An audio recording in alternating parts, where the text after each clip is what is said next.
On today's show, the New York Times bestselling author of The One Thing with Gary Keller, Jay Papasan, shares why singleness of purpose is so important, why we all need to be doing fewer things more effectively instead of doing more things with side effects, why multitasking is a lie, the path he took after graduating college to become a New York Times bestselling author, how he organizes his day, and much, much more. Some shows don't need a celebrity narrator to introduce the show, but this show does. 2 men, 8 kids, co-created by 2 different women, 13 multi-million-dollar businesses. Ladies and gentlemen, welcome to the Thrivetime Show. Now, 3, 2, 1, here we go! Started from the bottom, now we here. Started from the bottom, and we'll show you how to get here. Started from the bottom, now we here. We started from the bottom, now we here. Started from the bottom, now we here. Yes, yes, yes, and yes. Thrive Nation, on today's show, we have the opportunity to interview Jay Papasan. He's best known for co-authoring the New York Times best-selling books, The One Thing with Gary Keller, and for also teaming up with Gary Keller to write The Millionaire Real Estate Investor. Jay is both the vice president and the executive editor of Keller Inc., which is basically like the publishing arm of Keller Williams Realty. Jay, welcome onto the show. How are you, sir? I am doing fantastic. Thank you so much for having me. Jay, you have a long bio, but I want to start off by kind of introducing you to the listeners out there, because I love the books that you've written throughout the years. But for listeners out there that are not as familiar with you and your background, could you share your formal education experience and what compelled you to eventually move to France? Oh, wow. So, we're going way back here. Way back. Way back. I love it. In high school, the teacher that became kind of a mentor was the French teacher. He was Coach Nixon, and he taught me to love chess. He taught me to love some rock and roll albums, and I was his teacher's aide, and he took us to France in high school. And one of my best friends in high school, for his junior year abroad, went abroad and never came back. So when I was graduating the following year, he was over there and he was coaxing me, why don't you come over for a visit? And I ended up getting a job and spending a little less than 3 years living in Paris. Now, you are a driver. Maybe I'm misclassifying you, but you appear to be an ambitious person or one who knows what you want. But in France, my understanding is you're only allowed to work 20 hours per week. Is that correct, or am I getting that wrong? That was the only visa I could get to stay. And so I had to have a student work visa. So I had to attend college. I went to Nanterre and to, I can't even remember the other little regional college that I went to there. And I could work for 20 hours a week in a biomedical company. And that was actually a great deal for me. I wasn't the person I am today then. I was still figuring that person out. So that was great space for me to experience the world and kind of figure out who I wanted to be when I grew up. So 3 years in France. When did it occur to you, okay, I probably want to go back to America and maybe enroll in New York University? I kind of had that plan when I went. I made that deal with my folks. My dad's executive. He wanted me to be on a faster track, for sure. But I looked up and I said, look, I'm going to go to grad school. At the time, I thought I was going to go possibly to law school or to become a writer. Those are always hand in hand, right? But I really decided on writing while I was away, and I applied to a bunch of graduate schools. And New York University accepted me. And so I think I got that acceptance, and I was heading back within, 3 months of the acceptance letter. So when you got out of college, you then worked as an editor, an editorial assistant for, right. I believe it was Newmarket Press. Can you describe what this job was like on a daily basis when you first got out of college? This is the classic foot in the door, right? Publishing is notorious for, if you don't know someone, it's really hard to get in. And they don't pay you well because there's a line of people with more letters for their degrees behind their name, and they're willing to take less because they all love books. So I had kind of a third cousin, Nancy Kenny, that had been in the contracts business, and she did contracts at Newmarket Press. So when I graduated from NYU, got a master's in writing, she got me a job as an editorial assistant. An editorial assistant, depending on where you work, you can be doing a lot of photocopying. You're writing a lot of rejection letters. One of the cooler things I got to do there, at that time, it was the Merchant Ivory films. I don't know if you remember those. A Room with a View, that sort of thing. They were publishing all of their scripts. So I got to help an editor that was laying those, going from movie script to book form. So I got a little bit of actual editorial experience. But from day one, they knew I was applying for a real job. That was a way station. It was a summer job. They were totally cool with it. And by the end of that summer, I'd gotten accepted at HarperCollins, which is a much bigger Big Five publisher at the time. So when you started working at HarperCollins, my understanding is that you connected with a man by the name of David Hershey. A legend. A legend. Can you explain to listeners out there who David Hershey is, who he was? He was the third editor I worked with, and I was desperately trying to get out of the reference division and into what they call it adult trade. And that just means all of the books that you like are pretty much in that fiction, nonfiction, everything. And David Hershey had just joined the company, and they were looking for an editorial assistant for him. He had been deputy editor at Esquire for 10 years. So he had, we called it the golden Rolodex. He knew everybody because when you're the deputy editor functionally running Esquire magazine, he knew all the great writers, and he was there so that he could help them connect with better writers and better projects to do front list books. And I interviewed to be his editorial assistant and saw that he had a photograph of his daughter in a soccer uniform, and I'm a soccer weenie, and we started talking about soccer, and that's really how we hit it off. And he, at the time, I didn't realize it. He was definitely one of the most important mentors in my career. Can you describe things that David Hershey did on a daily basis that were different from what most people do by default? So I think when you're being mentored, you're up close to somebody who is great, who is ultra successful. You sort of through osmosis begin to observe how they organize their day, how they organize their life. I want to get your take on this, and then Z has a hot question. No, before you go on that one, I'm a big soccer fan. Oh, really? So use the term. I've never heard that before. A soccer. What'd you say? Soccer weenie. Soccer weenie. Soccer weenie. What in the world? Please expand. What? I mean, soccer was cool. If you were a soccer fan, you were a soccer weenie. Oh, I'm with you. I've been Just called like a baseball communist, or football, you must be a weenie. Yeah, right? You must wear ankle there socks. you go. I grew up in the South. And there you go. I'm following. This just in from our home office. All right. I'm tracking with. It's like the old country songs back when soccer wasn't cool, right? So I got. Well, real quick, and Dr. Z is an avid soccer fan. You played soccer at the college level, Z. Yes. And you I still played an old man's league. Dr. Z had his 50th birthday there, Jay, and we're at this nice little restaurant, kind of a swanky British-themed restaurant. And the bartender goes, "You know Dr. Z?" And I said, "Yeah." He says, "This guy is intense when he plays indoor soccer." Like, what do you mean? He got in an epic argument with the ref, and we still are here. And I'm like, really? I mean, so he brings. Well, it's an old man's league. We have little walkers with tennis balls on the bottom of it. We kind of ease on down the thing and kick. You call that a blue card? You call that a yeah? So Jay, anyway, back to my serious question, Z, about David Hershey. What about him made him super successful in your mind? So one of my jobs was I would type up his new little index cards that would go on his Rolodex. And I just remember it'd be like John Irving, right? I mean, it'd be people, and whenever I would type one for myself. First off, I was like, this guy knows everybody. And people would walk by, and it was like a game. What about Condoleezza Rice? Sure enough, it was in there, right? He just had this amazing network. So first and foremost, I didn't appreciate it because it was a job I had to do. He was a relentless networker.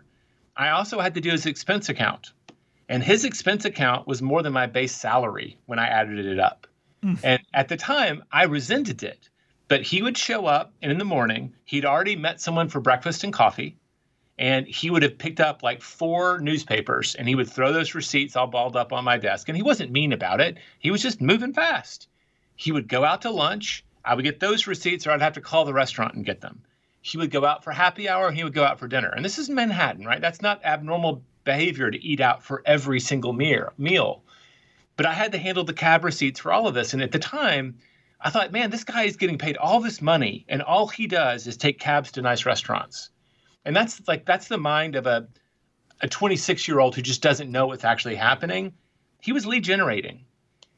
Every lunch was with an author or an agent And he was whining and dining so that when the great project was going to show up, they wanted to pitch it to him first. And good. he was relentless at that. And so the huge lesson here is if you're in business, I mean, it's an old lesson, but I got to see it up close and personal every single day. It wasn't one appointment. It was like 4 or 5 appointments every single day with new people. He was building rapport. He was building relationships so that when an opportunity showed up, they knew that he was their guy. And he did it with humor and good fun. And so like that was it. That was the massive lesson. And the other one, he would make me write his rejection letters, which is always the worst chore, right? Who wants to write rejection letters all day? And he would throw them back at me and say, that's not funny. Make it funny. Wow. And his personal brand was funny. He's a very funny guy. He's known for his humor. In Texas Monthly copied the issue of Esquire. They call it the Bum Steer Awards. But there was a whole every year Esquire had a whole issue that was kind of like the biggest flubs of the year. That was his issue. And it was always hilarious and everybody always picked it up. So he was known for being funny. So nothing went out of his office that was off brand. And so there's another lesson. Like I go back and I used to think about how hard it was and how late I worked and how much overtime. And there were some great projects. Got to work on Mia Hamm's book and Bill Phillips' Go for the Goal and some really big projects. But he was, first and foremost, he knew to grow his personal business and brand, he was going to lead generate like crazy. And he was amazing at it. You know, we have a lot of listeners, hundreds of thousands of listeners who are, by and large, I would say, Chup. Eric is one of our business coaches. They're business owners, right. Or aspiring business owners. I'd say probably 3/4 of them are business owners.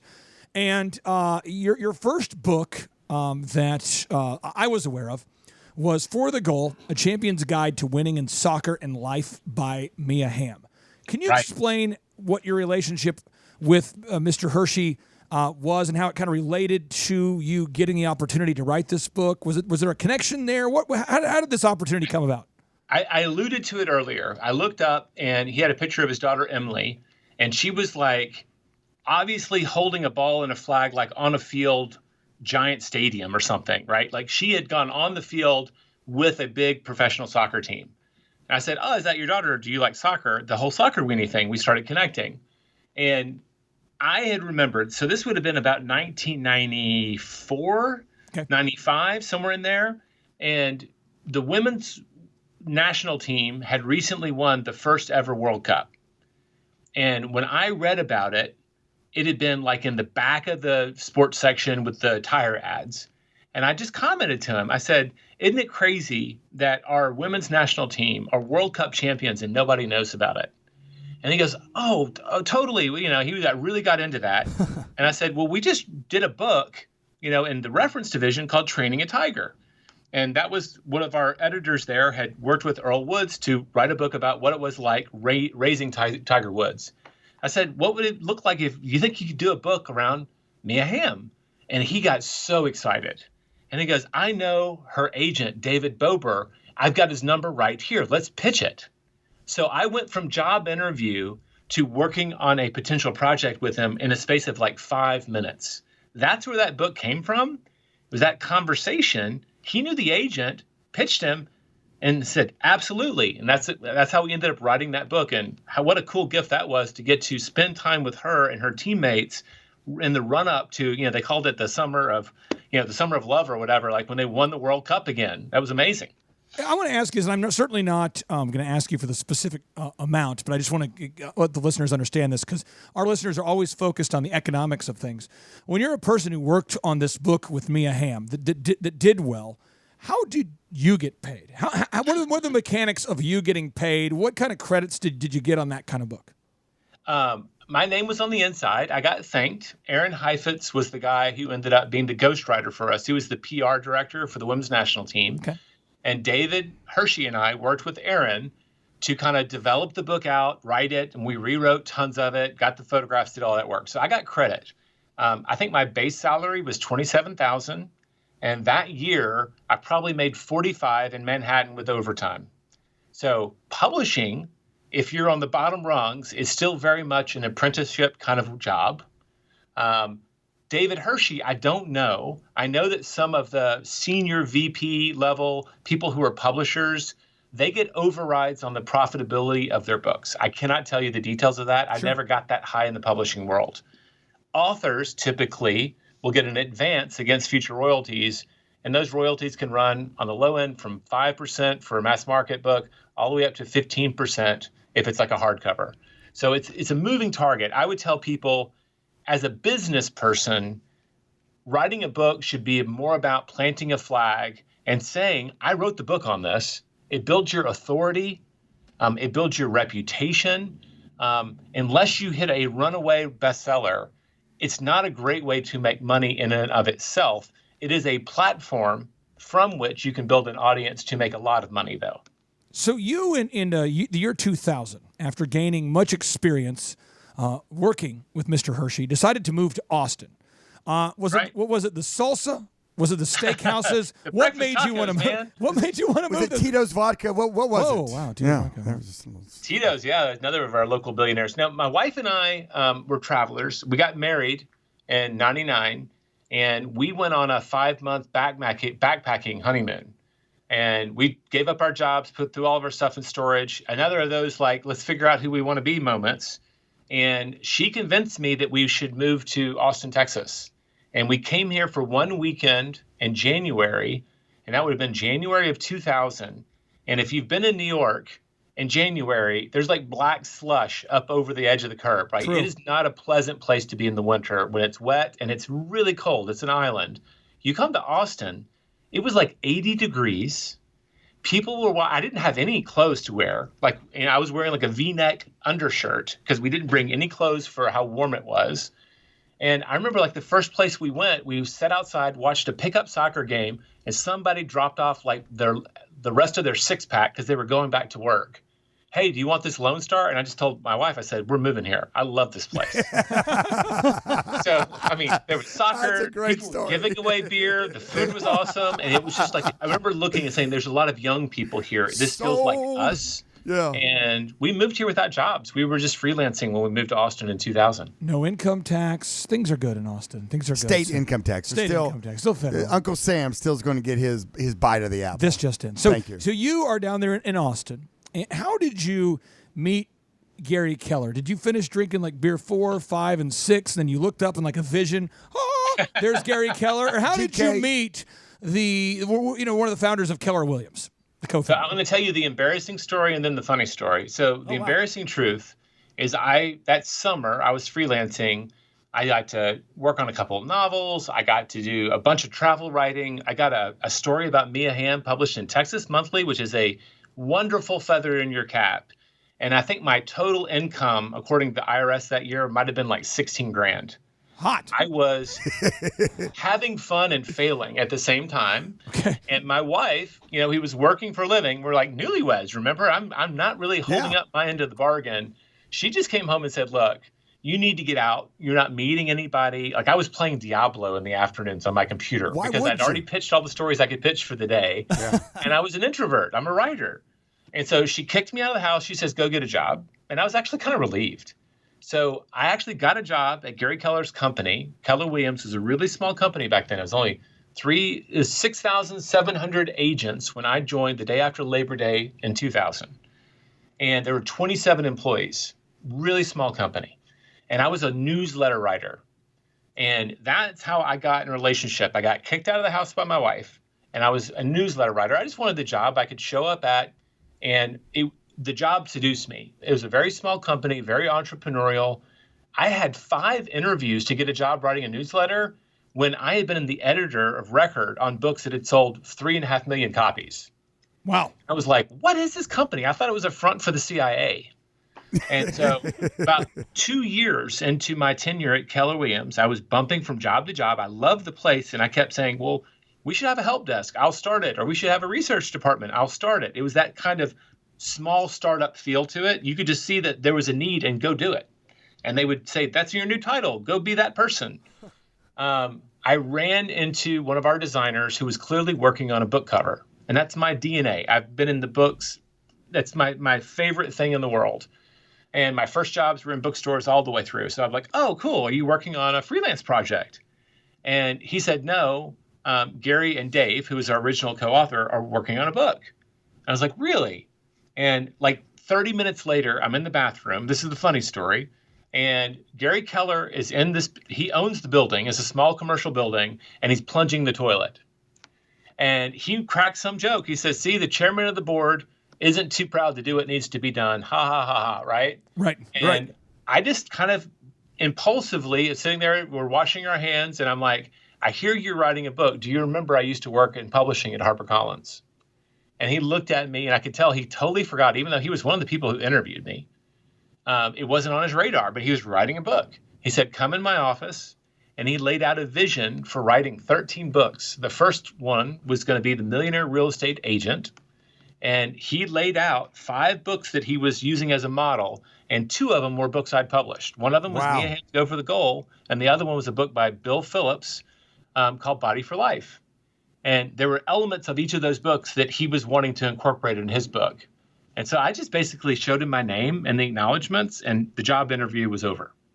So you wait, time out. Well, there's so much stuff. So much stuff. We got it. We got the Rich. This is Rich. So. This is Rich.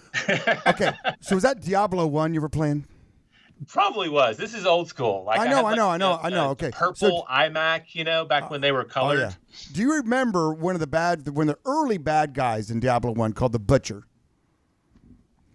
I don't remember that far back. Okay. I know it's okay because I'm pretty sure my wife made me throw it away. Well, of course. Of course, exactly. We've all been in that movie too. But I remember back playing that game, and there was a bad boss, the first kind of one you went to, and I had never had that concept before, called the Butcher, and I fought with him for hours, and I finally defeated him. When I defeated him, it was one of the high points of my life. And thank you for allowing me to finally get that on the podcast. He's been trying to work radio that show. in. I know. Now, on the record now. Thank you. Your epic battle with the Butcher, the ultimate boss man. We're both Diablo. soccer weenies that play Diablo 1. This is we're you know what, we're going to be BFFs. You guys are in a good flow. Sounds like you are. And oh, by the way, that 16K did probably not include all the free beer you were getting down there. See, I don't know if value add. I don't know. Yeah. Now, Jay, I want to ask you this because Gary Keller is so iconic. So many people have listed their home with Keller Williams. You know, they trust the Keller Williams brand. And he's iconic at this point, is how I would describe him. What is he like up close in person on a daily basis when you've interacted with him? Obviously, written books with him. What's he like? He's a very intense individual, and that's a positive thing. Like if he's with you, he's with you. Wherever his focus is, it's 100% there. That's one of the reasons we end up writing The One Thing. That really is his gift, to understand what the priority is, and to put all of his focus and energy on that thing. And so he's got a lot of intensity. So he doesn't go at anything kind of half-assed. If he's going to do it, he's going to do it, and everybody's going with him, and we're all doing it all day long. And so that's actually really fun. And he intends that everyone around him are on the same journey he's on. And that's one of pretty intense personal growth. He kind of sees his mission in life is to kind of fulfill his potential. And you and I both know, like, there's no finish line on that game. You know, reaching your potential is something you always get to chase and you never get there. And he's totally cool with that. But to hang out with him, you've just got to be willing to take on big things and grow whatever, as much as you are needed to grow to make that possible. So I think he is the biggest thinker I've ever encountered. He's always asking a bigger question. He wants big things for him and the people around him. But the opposite is also true. If you show that you're unwilling to grow, you will find yourself on the outside. Like, he's very carefully manicures who gets to be in that inner circle, and who is growing with him. So that's a lot to unpack. Great guy, very intense in a positive way. I picked up a copy of The One Thing. I was on an airplane, and I saw it there at the airport, which, by the way, I just got back from Puerto Rico, and I saw it there again. I mean, the book is a perennial bestseller. I mean, it's like an evergreen, Z. It's a great book. And Z, you talked to me years ago. We were having a man cave session, and Jay, Z and I would meet, Dr. Z and I would meet at the man cave at his house, and he would sort of educate me on profound nuggets of knowledge while we would sip on Lagavulin. That's my favorite scotch. I really do like you guys now. Oh my God! Listen. I got to clarify. He would drink a girly wine, Riesling. and I would drink which is a girly wine. Well, you would chastise me about not being a man, right? And you'd sip on Lagavulin, and I'd sip on Lagavulin. And then occasionally you'd say, "Here, little alcohol weasel." alcohol Weenie. Weenie. Yes. Here, a little sip for you. So the point is, you're sipping on Lagavulin. I'm having margaritas with umbrellas. The point is, so we're there, and you said, Clay, the inner circle. There's the inner circle. The inner circle. You got to be very careful who's in your inner circle. And can you explain to Jay your theories on the inner circle? Because I want to have Jay unpack this too. This is powerful. Well, I mean, there's the inner circle of people that have immediate availability to you, that you are available to them immediately. And that can't be too many people. I mean, Jesus himself only had 12. So, I don't think you should have any more than half a dozen to 10 to 12 at the most. And that's how I try to live my life. And so you have a lot of people that can get to you through certain channels, but those ones that are like super close to you, that you're doing day to day, that can call you anytime, that you can call them anytime, and you expect them to answer and they expect you to answer. That's a limited number because you only have so many hours in the day, right, Jay? And if you if you open that up to everybody, then it blows. So how many people are in? How many people are in Gary Keller's circle? How many people are in the circle? In the circle. Jay, how many are in the circle? We talk about like having your 5. He has a thing, he calls it his 3-foot rule. And it's kind of at the very back of the one thing. So if you didn't get there, I won't hold it against you. But That's great. The average person's wingspan. Yep. Do you hold your arms out? Like who you let really close to you is exactly like it was just described. That is it. Like who's in your day to day. And I'll just say, what was I'm always losing the quote here, but you're the average of the 5 people you spend the most time with? Jim Rohn said Jim it. Rohn, baby. There Tim we go. Ferriss Love kind it. of freshened it up. Same thing. Yeah. Picked it up. Yeah, that is true. And so who you spend the most time with will influence your trajectory, how you think about the world, how you see opportunities and challenges. So we would manicure that relationship for our child. Why don't we do better for ourselves is the question. So here's I want to have you unpack a few notable quotables from the book that I would say that you want to say that Gary wrote or you and Gary wrote. How do you want me to attribute these quotes? Because you did the book with him. We write each other's stuff. I often don't know who wrote the first words. There's a few lines I know were mine. So I'll tell you if it's 100% mine or his. Well, Jay, and the most one of them, thing we edited each other pretty hard. In the book, the one thing, there's a couple guys, whoever they are, they wrote various things, and this is what they said. They said, work is a rubber ball. If you drop it, it will bounce back. The other 4 balls, family, health, friends, integrity, they're made of glass. If you drop one of these, it will be irrevocably scuffed, nicked, and perhaps even shattered. What does that quote really mean to you? All right, well, I'm going to throw you a curveball. That wasn't me or Gary. That's actually James Patterson. Wow. We found that quote, and he said it better than we could. But I'll unpack the quote for you. He gave us that quote for free. I thought his lawyers were going to charge us $1 million. But that idea, we talked about a balanced life is a lie. And a lot of people are running around trying to make sure that everything is just so in their lives. And the reality is that's not a destination you get to arrive at where everything is perfect. We imagine it that way. That's just not true. You have to actively work to keep all of those things balanced. And the thing that is the most forgiving is work. And that's what Patterson said so well in that. You can go to the absolute extremes with your work. And that's what we called, if you're all in on your one thing, you're leaving a wake of little fires behind you. But because you know that one thing is more important, you don't put them out. You just let them burn out. And it can make you crazy at work. But work is forgiving that way. It rewards that kind of behavior. But if you're doing that with your health, with your key relationships, like your kids, I know so many people say, I'm doing this for my family. And then they're missing their kids' 12-year-old birthday party. Yeah. True. They're making a bet that they get to make that up in the future. But they don't get to control whether their kids are going to want to hang out with them then. So we say with those things, like your health and those relationships, you got to actively be balancing those in real time. If you go out of town this weekend, take an extra day off. Spend it with your kids, right? Get some downtime. Actively counterbalance in your personal life, even if you're willing to go to extreme at work. And that's what that quote distilled for us. Now, this book was written at a time where social media was not super insane. Every year the stats get worse, Jay. You've probably seen this. Psychology Today reported about 2 years ago that the average person gets 85 interruptions per day. And Chuck will put that on the show notes. The average person gets 85 interruptions per day on their smartphone. This year, it's now up to 96. And it just keeps rising. I think back at the time when this book was released, it was like in the 60s. And in your book, you write something that seems so countercultural in this world of endless distractions. You or somebody wrote, success demands singleness of purpose. You need to be doing fewer things more effectively instead of doing more things with side effects. It is those who concentrate on but one thing at a time who advance in this world. Who said it? What does it mean? That's a pretty much a Garyism, true and true. And he championed that idea before we knew that we could prove that it was right.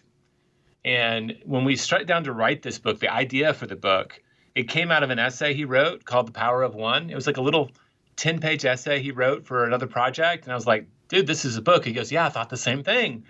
And as someone who'd worked in publishing, I said it earlier, the thing that has made Gary a billionaire, the thing that has made him so incredibly iconic in our industry as an entrepreneur is his superpower isn't that he's smart. It's not that he works more hours, even though he works pretty hard. It's that he is willing to do the hard work of identifying the real priority, and then he will always give the priority everything that it deserves. And that's the whole idea.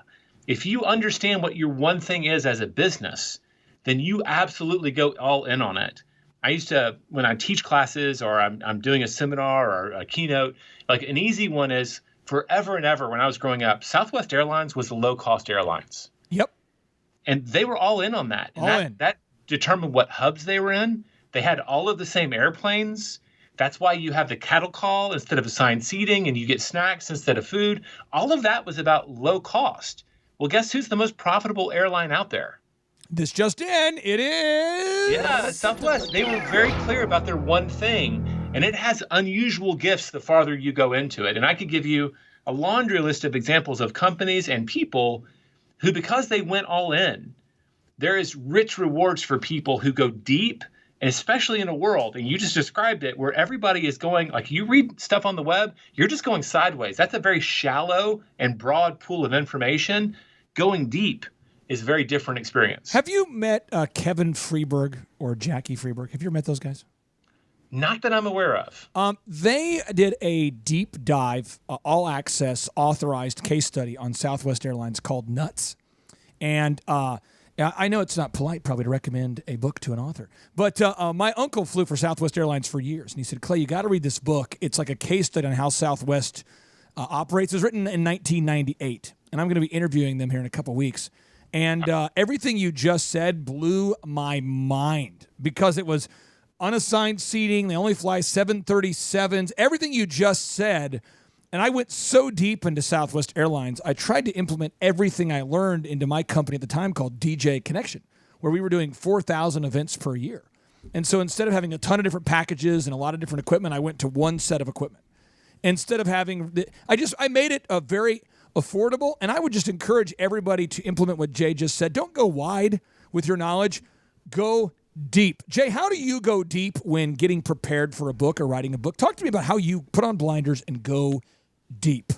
All right, I'm just going to have fun because we've been connecting a lot of stuff. So Nuts, our publisher, Ray Bard, published that book. Oh, yes. Well, of course he did.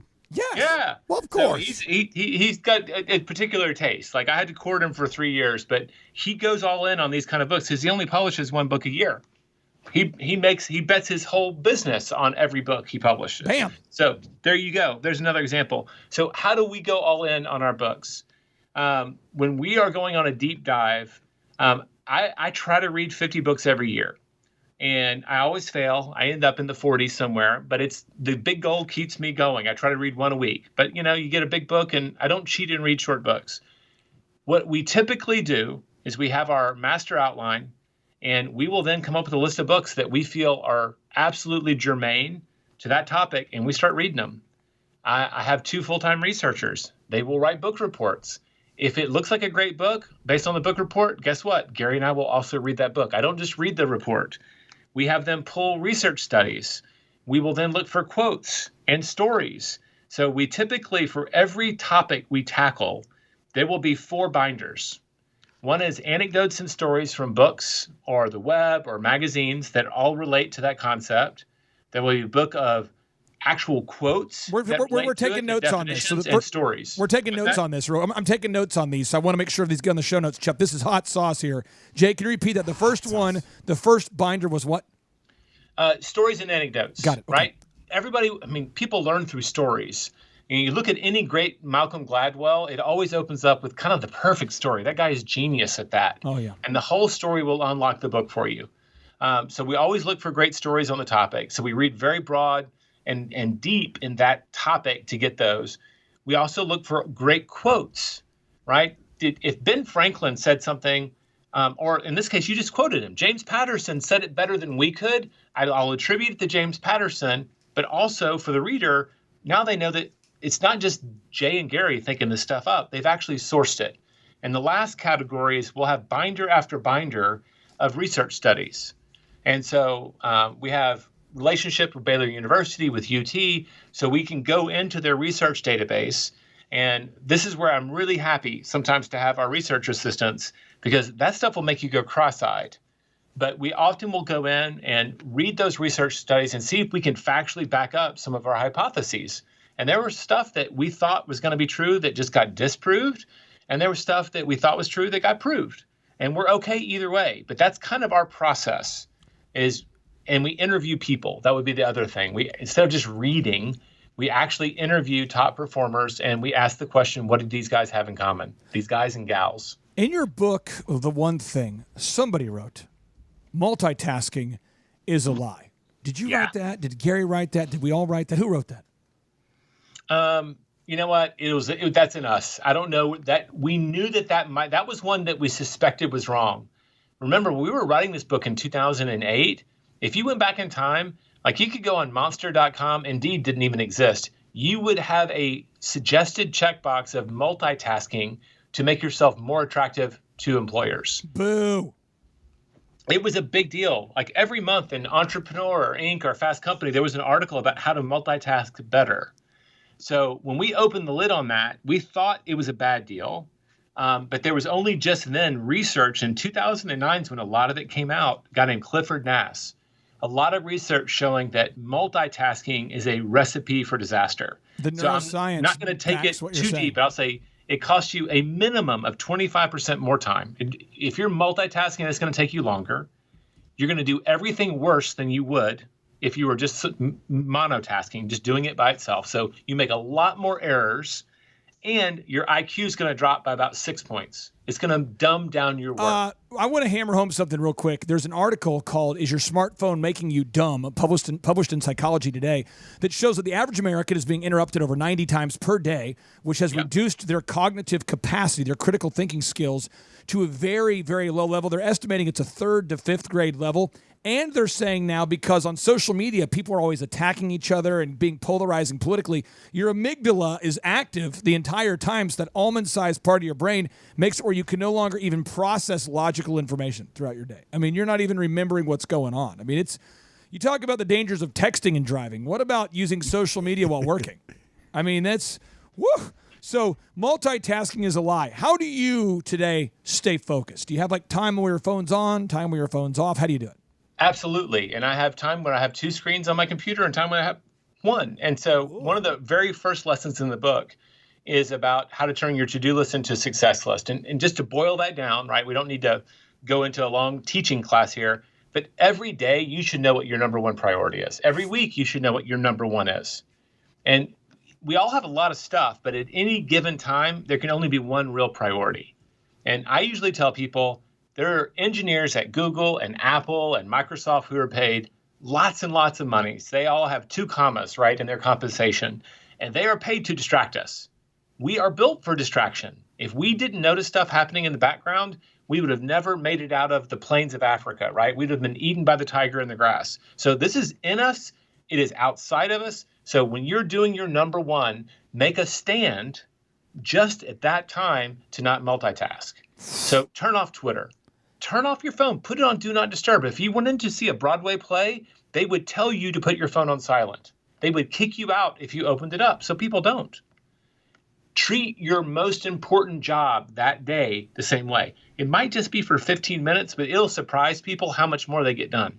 That right there, that is hot. I mean, that's. Oh, there we go. I just want to I want to drop the mic and just. I want to give you a virtual air hug right now. Can I? I'm reaching my arms out. I'll give him some Can cowbell. Can you reach out your arms to me right yes. now? I'm hugging you right now. Oh, That's I gotta get Thrive it together. Nation. You're welcome. That's good stuff. I knew we were going to interview a guy from Austin, so the cowbell ready. So, okay, now get more. Now we get back to our NPR voices here. Yeah. I promised Gary. I promised Z that Jay and anybody with the Gary Keller team could hang up on us at the 45-minute mark. So I've got to honor that commitment. So, notable quotable number 4 from the book, The One Thing. If everyone has the same number of hours in a day, why do some people seem to get so much more done than others?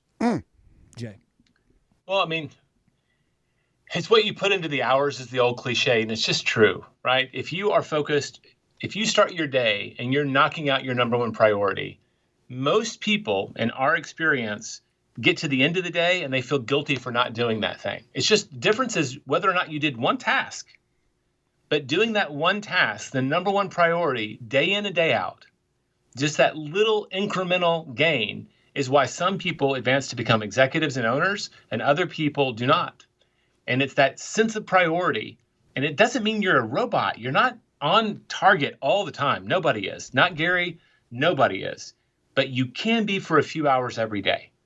And at least for your first task. So if you just do your number one, that's it. That's the difference. That to me, over time, creates that delta between people who are average and people who are extraordinary. How do you organize the first 4 hours of your typical day? What do the first 4 hours of your day typically look like? Well, we talk about this a little bit in the book, right? I mean, everybody's rhythm is my personal rhythm is a little bit different from Gary's, but they're essentially the same. We get up early. There's a lot less distractions in the morning. What time? I used to be a night owl, but we get up 5:10 most days, my wife and I. We work out. We eat a healthy breakfast with our children. I usually get in a good 30 to 40 minutes of reading. And this is all before I get on my email or anything else, right? This is all quiet time. Maybe I walk the dog, but I've got exercise. I've got family time. I've got a healthy meal. I'm feeding my mind. I'm reading. I've been meditating for a while now in the morning as well, just getting really clear about my thoughts. And then the last thing I do is I usually look at my calendar. You know, when we talk about your number one, the big call to action in the book is to time block it. So you literally make appointments with yourself to do your most important work. And from 8 to 10 o'clock, I'm going to be writing this section of the book today. I usually will look at my calendar and say, what are my priorities, and get my head on straight. And then I'm off to the races. I'm usually just following my calendar for the first, pretty much most of the day. But those first few hours, the 2 or 3 hours before I even go to work, that lays the groundwork for my day. When do you find the 5.2 hours per day to watch TV like the average American? Yeah. When do you do that? I don't, and I do miss it. I mean, my kids are older now. I've got a 14-year-old and an almost 13-year-old. So a lot of times after we eat dinner as a family, we might watch an episode of a show. Like they're really into Rick and Morty right now, which is really wonderful, naughty fun for the family. We might watch a show on Netflix. On Friday night, we have movie night. But I don't watch a lot of regular TV. I watch some sports, but that's it. And it's just, you have to make choices. And I love books. I've made my career choices around that. So if I got leisure time and I'm not spending it with my family, I'm probably got my nose in a book. That's my choice for my leisure time. But that's, I sometimes wish I've never seen an episode of Breaking Bad. I've never seen, The House of Cards. I've never seen Orange is the New Black. And, I'm still doing okay. I'm alive. I can make it. I have seen Game of Thrones. Well, okay. So for any listeners out there we have some of our listeners who are very actionable. They want to say, this was really good. What should I do?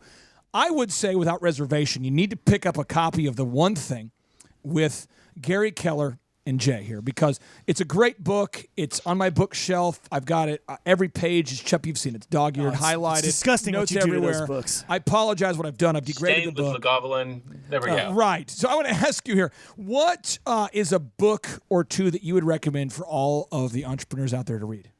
A great one that I recommend a lot. So maybe this is on your. Have y'all read The War of Art? No. The Art of War, Okay. you mean? So this is The War of Art by Stephen Pressfield. No, that's a different. Yeah, no, I haven't. It's great. Is that where they talk about resistance? It's ostensibly about being a creative, but it really is it's got a cult following among entrepreneurs because he talks about every day, like a writer's job is to show up every day and write. Well, guess what? An entrepreneur's job every day is to show up and build the business. And so he talks about this battle, this daily battle. He calls it battling the resistance. And I think about that book all the time when I'm trying to put off my most important work, when I'm procrastinating. How can I battle the resistance today so I can do my one thing? And that book it's really beautiful. It's a classic. So I definitely recommend The War of Art. And it's like 110 pages. So it's quick too. Now, what website would you like for all of our listeners to check out to learn more about you and the projects you're working on, or maybe an upcoming project you're working on? We're honored to have you on the show. We want to direct the listeners to something you're working on right now. Cool. The1thing.com with the number one. We've got everything. We do training around the one thing.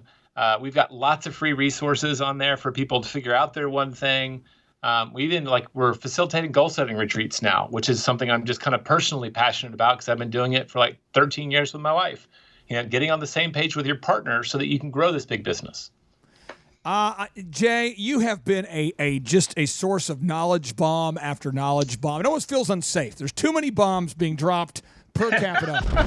And we like to end the show with a boom, which for us stands for big, overwhelming, optimistic momentum, which we believe is the sort of mentality you have to bring every day. Big, overwhelming, optimistic momentum. So, Chuck, we'll kind of role play this. Got to introduce Jay into this quote we've been starting. This we go 3, 2, 1, and then boom. That's how we do. Jay, are you ready to bring a boom there?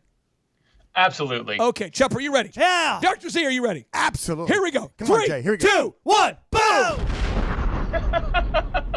I would tell everybody, just ask the question, what's my one thing? And if you'll wait 30 seconds, you already know the answer, just don't do that thing. Most people just aren't pausing long enough to ask the question. They know the answer. They just have to ask the question.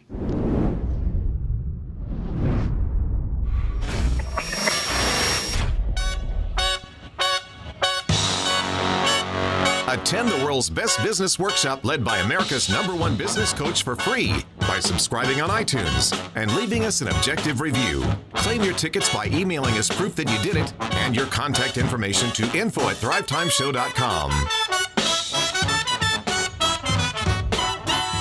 Thrive Nation, we just celebrated sort of a significant achievement, at least here at the Thrivetime Show. We just passed over 500 reviews from conference attendees on our Thrivetime Show conferences. So if you Google search Thrivetime Show reviews, or if you type in Thrivetime Show Jinx, Jenks, you can now see the reviews, written reviews from over 500, I think in 511 people out there just like you who had a favorable experience, had a great time. You can hear their experience. You can read what they had to say about their experience attending the Thrivetime Show workshops. However, we just surpassed over 850 video reviews. These are reviews from real people who've attended the workshop who are on video sharing what they liked most about the workshop, what they learned, how it's going to impact their life, how it did impact their life, whether it made them laugh, whether they fell asleep. And so without any further ado, I'm going to play for you a barrage of audio testimonials from real conference attendees like you, because you deserve to have facts to support your decision to attend or not attend the Thrivetime Show workshop. The next workshop is in December. The tickets are selling out. It's going to be awesome. December 7th and 8th. We're going to teach you time management, the millionaire mindset to time management. We're going to teach you how to raise capital. We're going to teach you finance. We're going to teach you social media marketing on steroids, search engine optimization. So many people have emailed me over the years, have called me over the years, have sent me letters over the years telling me that what they learned about search engine optimization absolutely changed their life. We're going to teach you how to hire people. We're going to teach you how to fire people. We're going to teach you everything you need to know to create time and financial freedom. But we can't help you if we don't get a chance to know you.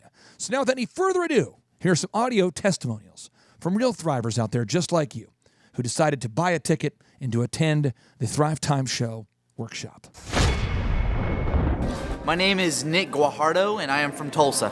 I heard about the Thrivetime show workshop through Andy Matherin. He's my Andy Matherin and Larry Montgomery. They're my bosses at Restore Home Health. So I work with a home health company called Restore Home Health, and my role is pretty much to bring in business. So I was hoping to learn kind of the sales process on top of just kind of the responsibilities, and help understand what it looks like on the SEO side, and just kind of an all around what it looks like to own a business, because that's something I want to do in the future for sure. How I would describe the atmosphere here at Thrive is high energy, great professionalism, great people. It's a place you definitely want to visit and be at. Clay's delivery style, humorous, professional, hilarious. He does it. I haven't seen someone do it better. So he does a great job. Most valuable thing I've learned so far, a lot of it has been extremely valuable. But one thing that's really stuck out to me is learning the SEO stuff. I mean, that is, I think, things you don't really even think about, and then you hear it, and you think you know it, but you don't know it. So I feel like that was the most valuable. So my name is Rick Rost. I'm from Colorado Springs, Colorado. I heard about this from my coach, who advised me. It was on short notice, actually, and I came here. I've only been with Redmond Growth about 2 weeks now. I'm an electrical contractor, and I just wanted to learn how to get my business to the next level. Oh, the atmosphere is fun. It's great, and just a lot of intelligent information here that I just absorbed with eyes wide open. The more they talked, the more I learned.